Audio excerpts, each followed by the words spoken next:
कांग्रेस हर जगह हमारे देवी देवताओं का अपमान करने का कोई भी मौका नहीं छोड़ती है। आज राहुल गांधी जी का जन्म दिवस है, मेरी उनको शुभकामनाएं।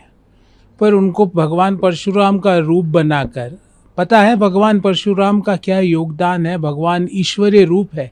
क्या राहुल गांधी ईश्वरीय रूप है? 56 साल के हो गए और एक रिकॉर्ड बनाया कि लगातार चुनाव दर चुनाव, स्टेट दर स्टेट, देश के 3 आम चुनाव हार गए।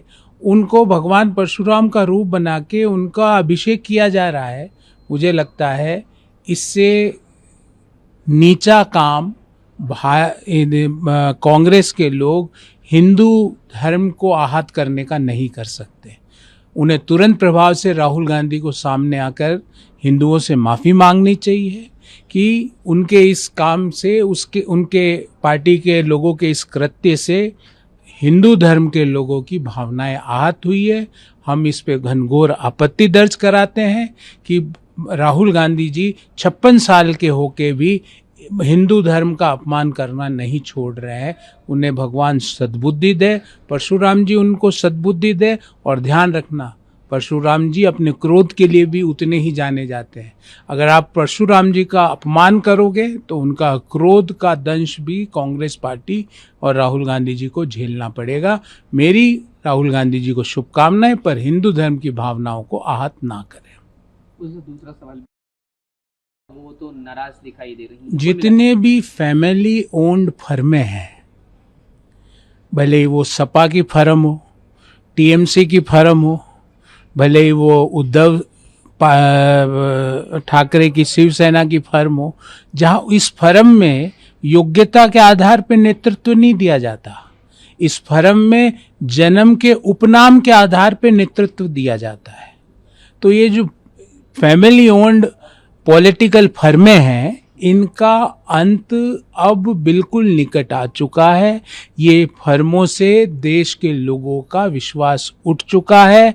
ये हर फर्म, जैसे टीएमसी 0 पर आई, बहुत जल्द सपा और जो भी पॉलिटिकल वंशवाद और परिवारवाद की राजनीतिक फर्में हैं, उनके ऊपर देश के लोगों का विश्वास उठ चुका है। देश के लोग अब परफॉर्मेंस पर, डेवलपमेंट पर, डबल इंजन पर, सशक्त नेतृत्व पर, ईमानदार नेतृत्व पर भरोसा करते हैं। इसीलिए चुनाव दर चुनाव भारतीय जनता पार्टी और प्रधानमंत्री मोदी जी को 140 करोड़ देशवासियों का आशीर्वाद मिलता है।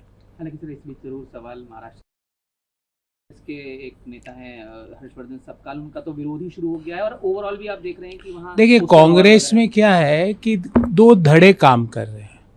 ये जो महाराष्ट्र कांग्रेस के अध्यक्ष है, ये राहुल गांधी के धड़े के हैं। तो कांग्रेस के अंदर 2-3 कांग्रेस चलती है, एक कांग्रेस आर, एक कांग्रेस पी, एक कांग्रेस एम। कांग्रेस आर मतलब कांग्रेस राहुल, कांग्रेस पी मतलब कांग्रेस प्रियंका, और कांग्रेस एम मतलब कांग्रेस मम्मी। तो ये जो हर्षवर्धन जी है, ये कांग्रेस आर के सदस्य है। तो कांग्रेस पी और कांग्रेस एम के जो धड़े हैं, वो इनको एक्सेप्ट नहीं कर रहे, पहले भी नहीं कर रहे थे, आज भी नहीं कर रहे। कांग्रेस के अंदर इतने विभाजन है क्योंकि नेतृत्व का संकट है, नीति का संकट है और नियत का संकट है। इसीलिए कांग्रेस एम, पी और आर, मम्मी, प्रियंका जी और राहुल जी, ये तीनों जो धड़े हैं, ये आपस में ग्राउंड लेवल पे इनके नेता, राजस्थान हो, महाराष्ट्र हो, देश के अन्य भाग हो, हरियाणा हो, पंजाब हो, ये इनके नेता, इन 3 धड़ों के नेता अलग है। और इन तीनों के नीचे एक सब्सिडरी कंपनी है, उसका नाम है कांग्रेस के, उसका नाम है कांग्रेस खड़गे, जो इन तीनों की सब्सिडरी, मतलब उनका कोई उनका धड़ा नहीं है, वे इन तीनों की अनुपालना करते हैं।